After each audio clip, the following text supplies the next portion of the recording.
Vietnam, 1966. The air hung thick and heavy. The jungle whispered secrets. Private Evans, a young black man fresh from training, stepped off the transport plane. He was a Chinook mechanic, his hands calloused but sure. He knew these helicopters. They were his world. I arrived at the U.S. Army base. A symphony of chaos greeted me. Helicopters roared overhead, soldiers barked orders. The smell of diesel and sweat filled the air. This was the reality of war. Evans found his place among the Chinooks. These birds were lifelines in this green hell. They transported troops and ferried supplies. Evans was responsible for keeping them flying. He was meticulous in his work. He took pride in his role. My bunkmates were a rough and tumble bunch. They came from all walks of life, but we shared a common purpose.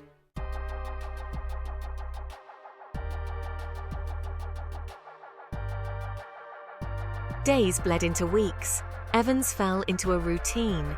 Wake up before dawn, grease the birds, run maintenance checks. The work was relentless, but Evans found comfort in it. The jungle was a constant presence. It loomed at the edge of the base, a green wall hiding untold dangers. I could feel its eyes on me, watching, waiting. At night, the sounds of war echoed through the camp. Distant gunfire, the thud of artillery, the screams of men.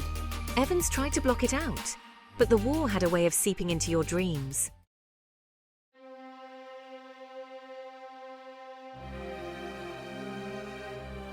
One day, everything changed. Evans was assigned to a routine supply drop.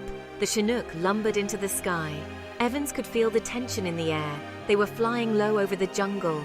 The trees reached up like grasping claws. Suddenly, all hell broke loose. Gunfire erupted from the jungle below. The Chinook lurched violently. The world became a blur of noise and confusion.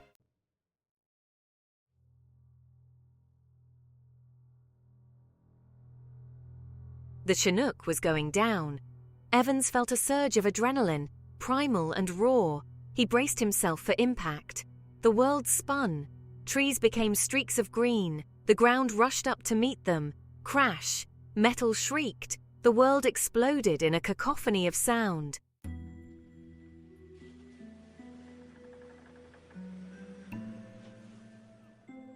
Evans stumbled through the jungle, his body aching. He had no idea where he was going. Every step was a struggle against the dense undergrowth. The jungle was a living thing. It choked the air, stole the light. It was both a haven and a hunter. He came across the body of one of his comrades. The man's eyes stared blankly up at the sky. Evans felt a pang of guilt. He was alive. His friend was not. Why? As darkness fell, the jungle came alive with sounds. Insects chirped. Animals howled.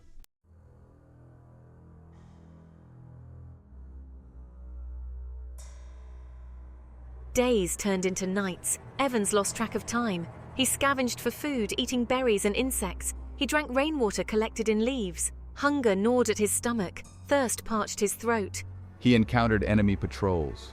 He learned to move like a ghost, silent and unseen. He learned to blend in with his surroundings, to become one with the jungle. He embraced the tactics of his enemy. The lines between right and wrong blurred. He started taking trophies. Fingers, ears, noses, not for pride but for protection. A gruesome talisman to ward off death. He hated himself for it. But he hated the jungle more. The jungle was changing him.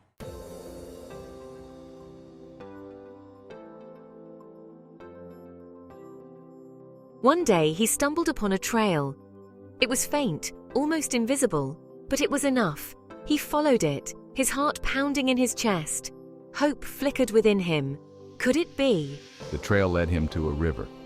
On the other side, he saw a group of American soldiers. He had never been so happy to see the stars and stripes in his life. He had made it back. He called out to them, his voice hoarse from days of disuse. The soldiers turned, their faces etched with surprise. They helped him across the river.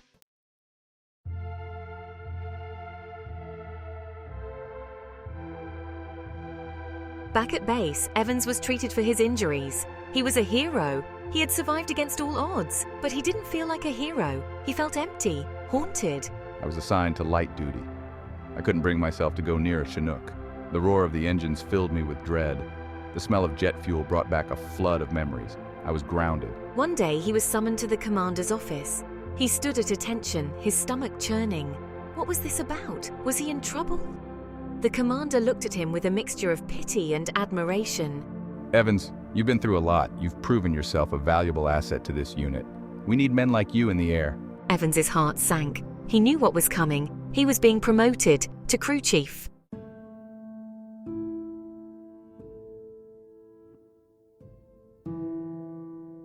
Evans stared at his reflection in the scratched metal of a Chinook. Gone was the fresh-faced recruit. The jungle had carved lines of worry into his face. His eyes, once bright with hope, now held a haunted look. I was crew chief now, responsible for the lives of everyone on board. The weight of it pressed down on me, heavy as a flak jacket. I couldn't escape the memories, the crash, the jungle, the things I'd done to survive. The other crew members looked up to him. They saw him as a survivor, a badass. They didn't know the truth. They didn't see the fear that gnawed at him, the nightmares that haunted his sleep.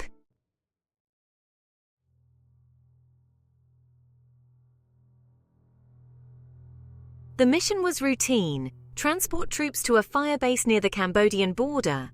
Evans ran through the pre-flight checks with practiced ease. He kept his face impassive, but his gut churned with unease. The Chinook lifted off, its rotors churning the air. I felt a familiar lurch in my stomach as we climbed higher. Below, the jungle stretched out like a green ocean, vast and unforgiving. They were halfway to the firebase when it hit, a high-pitched whine like a mosquito on steroids. Evans' blood ran cold. He recognized the sound, a Russian-made heat-seeking missile. RPG, evasive maneuvers. The pilot screamed, wrestling with the controls, but it was too late.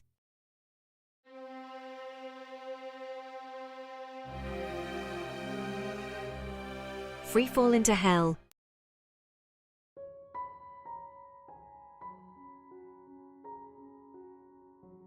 Whispers in the wind.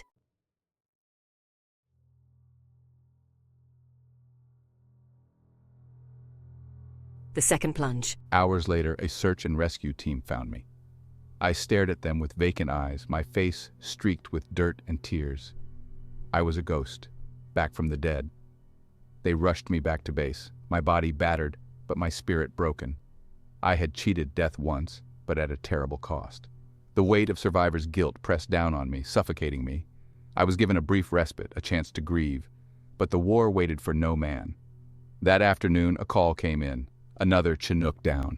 They needed me. They needed someone who knew how to survive a crash. I didn't want to go. I couldn't face the jungle again.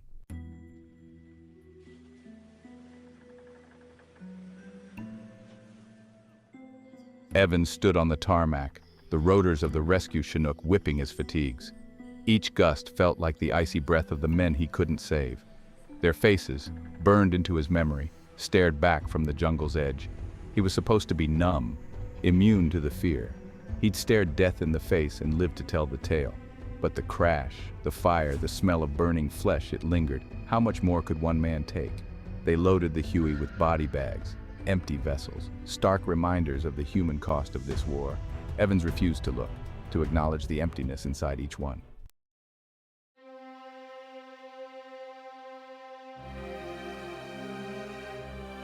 Suddenly, a searing pain ripped through Evans's arm. He looked down to see blood blossoming on his fatigues. They were taking fire. RPG, someone screamed. The Chinook lurched violently as an explosion ripped through its tail section. Evans was thrown against the bulkhead. The wind knocked out of him. The jungle spun wildly outside the window. Panic gripped the crew. The pilot fought for control, but the Chinook was going down.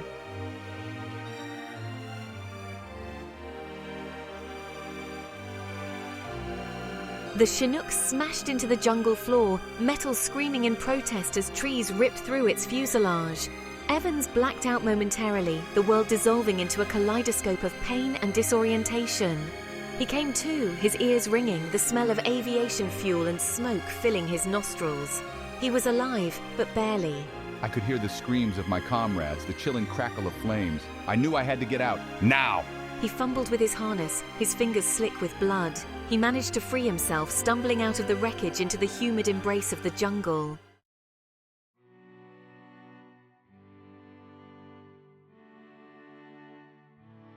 Evans grabbed the pilots, dragging them away from the inferno. They were badly hurt, but alive. He left the others behind, the screams of the dying echoing in his ears. A debt he could never repay, They were deep in enemy territory, surrounded, hunted. The jungle offered our only chance of survival. I had to become the predator, not the prey. They moved like ghosts, slipping through the undergrowth, their bodies battered but their will unbroken. Evans used his knowledge of the jungle, his hard-won skills, to evade the enemy patrols closing in. They walked for days, their clothes ripped, their bodies running on fumes. Each step a victory, each sunrise a promise.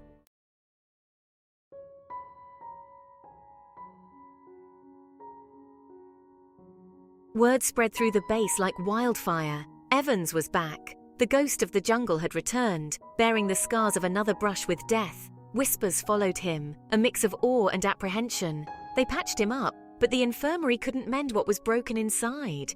The smell of antiseptic couldn't mask the stench of burning flesh, the echo of screams. His body was healing, but his soul remained trapped in the wreckage. I was a liability now, a walking reminder of what could go wrong. Too valuable for discharge, too haunted for comfort. The army had a solution, a promotion, flight engineer, a cruel joke. The irony wasn't lost on him. Grounded by fear, yet chained to the sky, his escape from the jungle had become his prison, a steel bird circling endlessly above the abyss.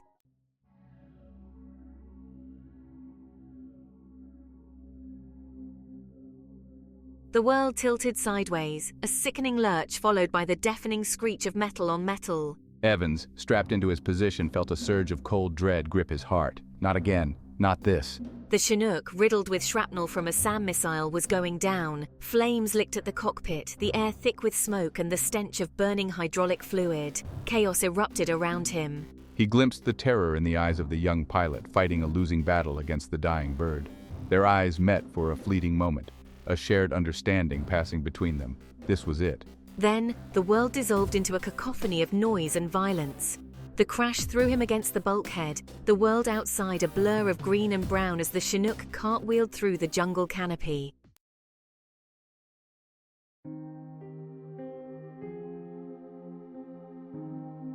He awoke to the taste of blood and dirt in his mouth, the world a symphony of pain. Groaning, he pushed himself upright, his body a throbbing mass of bruises and broken bones. He was alive. Again. The jungle pressed in on all sides, a suffocating wall of green. The air hung heavy, thick with the stench of fuel and decay. The silence was broken only by the crackling of flames, consuming what remained of the Chinook. No other survivors. He was alone. This time, the realization brought no comfort, only a bone-deep chill. The jungle had claimed another crew, and he, the cursed survivor, was left to bear witness. He rose, his legs shaky, and stumbled away from the wreckage, each step a monumental effort. The jungle had spat him out, a broken thing, left to crawl back to a world that no longer made sense.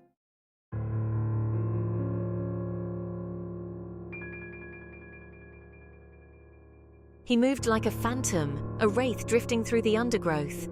Days bled into nights. The jungle his only companion, his only tormentor. The line between reality and nightmare blurred. The jungle whispered his name, a chorus of the dead, their voices echoing in the rustling leaves, the screech of unseen birds. They were with him always, their presence a weight on his soul. He hadn't eaten in days, his body subsisting on rainwater and the last reserves of his will. His uniform, shredded and stained, offered little protection from the insects that feasted on his flesh. He had become the thing he feared most. A creature of the jungle, his humanity slowly being stripped away with each passing hour. He had killed before, the memories surfacing in his nightmares, but this time, it felt different. This time, it was personal.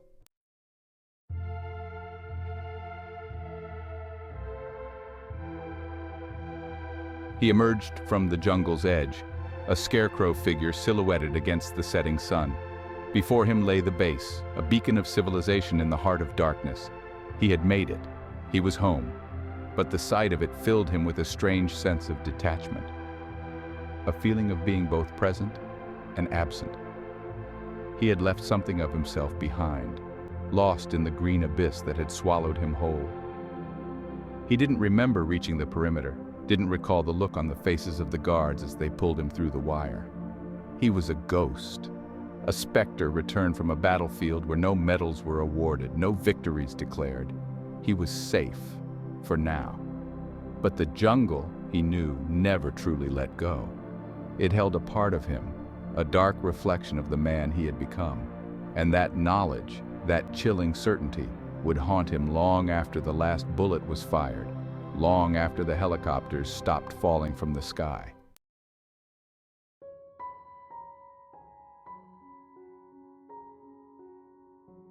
The base hospital was a sanctuary of sorts. Sterile, white, a stark contrast to the green hell he'd left behind. But the walls felt like they were closing in, the smell of antiseptic a poor substitute for the jungle's earthy musk. They patched him up, these men of medicine, their faces etched with a professional concern that never reached their eyes. They didn't understand. They couldn't. They saw broken bones, lacerations, the physical toll. Evans saw the faces of the dead reflected in the chrome of the medical instruments, heard their screams in the hum of the fluorescent lights. The jungle had burrowed deep, its roots tangled in his soul. He was adrift in a sea of white noise, the constant chatter of the ward a distant hum. The nurses, with their forced smiles and gentle touches, seemed to move through a fog, their words muffled, their actions meaningless.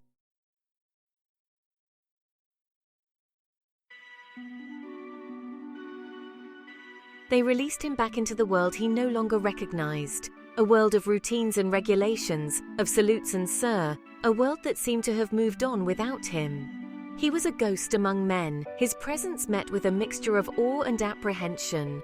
They called him a hero, these men who hadn't seen what he'd seen, hadn't done what he'd done. The thought of setting foot in another Chinook filled him with a primal terror. The whir of the rotors, the smell of aviation fuel, it all triggered a cascade of memories he couldn't escape. He was a shell of the man he once was, his insides hollowed out by the jungle's relentless assault. He'd survived 3 crashes, cheated death a dozen times over, but at what cost?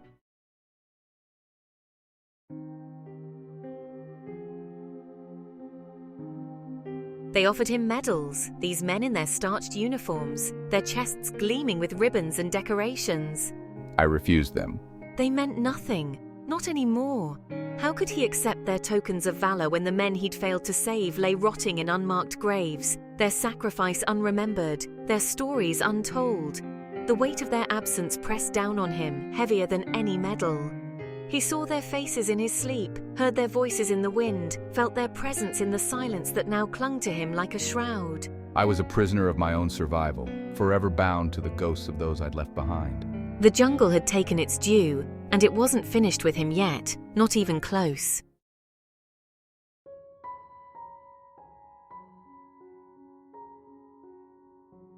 The bar was smoky, dimly lit, the air thick with the smell of stale beer and regret. Evans sat hunched over his drink, the ice clinking softly against the glass, a lonely counterpoint to the murmur of conversation around him. It was 1984. Nearly 2 decades had passed since he'd escaped the green hell of Vietnam, but the jungle still clung to him, its tendrils reaching across time and space, dragging him back to that place of shadows and screams. He'd tried to outrun it, to bury the memories under a mountain of booze and bad decisions, but the past had a way of catching up to you, no matter how fast you ran, no matter how hard you tried to forget. Yeah. The young man sitting next to him, a college kid barely old enough to shave, mistook his silence for something else. I was there. And in the telling, in the sharing of his story, he finally began to understand the true cost of survival. It wasn't measured in medals or accolades, but in the weight of the memories, the ghosts that haunted his every waking moment. The jungle had taken its due, and it would never let him go. Not entirely.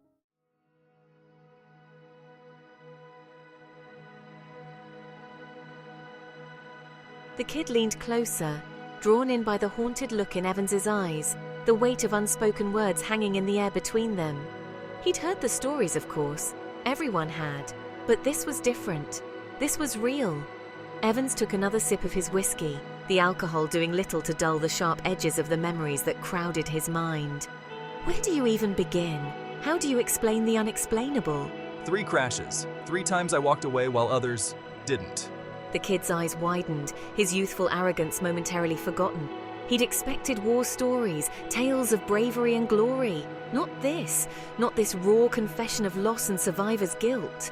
Evans looked down at his hands, the calluses and scars a roadmap of his time in the jungle. Each one a story, a testament to the things he'd seen, the things he'd done to survive.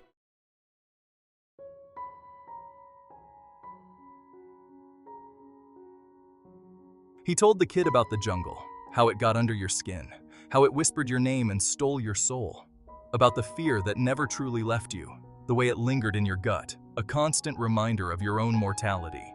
He spoke of the men he'd lost, their faces etched into his memory, their voices forever echoing in his nightmares, of the guilt that gnawed at him, the constant question of why he'd been spared while others hadn't. The kid listened, his initial bravado replaced by a growing unease.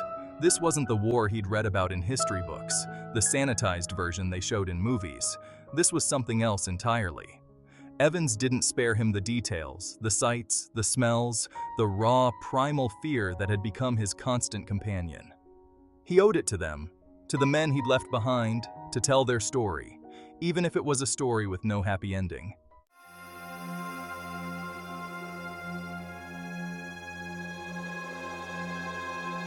He didn't expect the kid to understand. How could he? He was just a kid after all, his world untouched by the horrors that had stained Evan's soul. But he owed it to him, to all of them, to try. Evans spoke of the things he'd done to survive, the lines he'd crossed, the darkness he'd embraced, the trophies he'd taken, not out of pride or malice, but out of a desperate need to stay alive, to keep the jungle's demons at bay. The kid's eyes widened in horror, his face pale. He wanted to look away, to pretend he hadn't heard, but something held him there. A morbid fascination with the darkness that clung to Evans like a shroud. Evans saw the judgment in his eyes, the unspoken question hanging in the air between them. He didn't blame him. He'd judged himself 1,000 times over, and the verdict was always the same.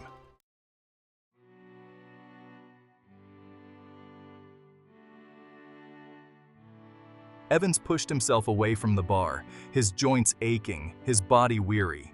He'd said his piece, shared his burden. It wasn't enough, not nearly enough, but it was all he could offer.